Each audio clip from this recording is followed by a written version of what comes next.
来关心中华选情，民进党团呢开记者会，讲最近因内军组流传一段45秒影片，这个画面是2014年中华关前县长为民国当选迄一暝，伊伫舞台顶，这个男音某针一个针，互人剪接上字，佮另外配音，考说伊证件跳票，佮批评讲这个该候选人黄秀芳开巴拉票。民进党团是表示讲内容被剪接，意图互人无法度当选。转团的其中一个人是王惠美的亲阿兄。中华地检署已经立案侦办，要对账，提这乡亲类似影片，千万唔通乌白传。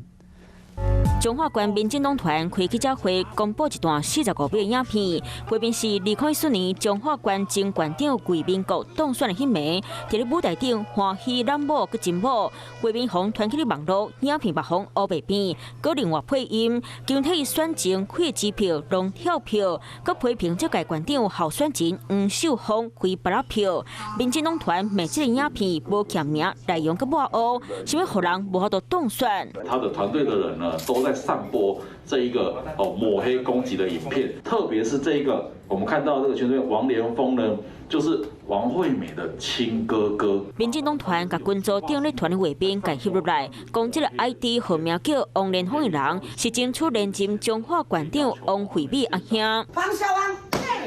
拜民国，国民党团嘛开记者会，给国民国当年的证件跳票。不过针对这支红创电影片，国民党团无承认是因编的。我们被抹黑的也很多了哈，我们希望是一个很干净的选举哈。议员周家豪嘛摕相片讲互抹黑，那了电影小结，影片到底是真做，搁伫咧军组内底，团的人敢是王惠美的亲阿兄，地检署会搁查。本署接获相关讯息之后，针对是否有涉及违反公职人员选举罢免法，意图使人不当选而传播谣言或其他不实之事项等情形，立即分案指派检察官侦查厘清。地检署讲已经伫咧调查，嘛呼吁民众唔通我被传消息，较袂犯法。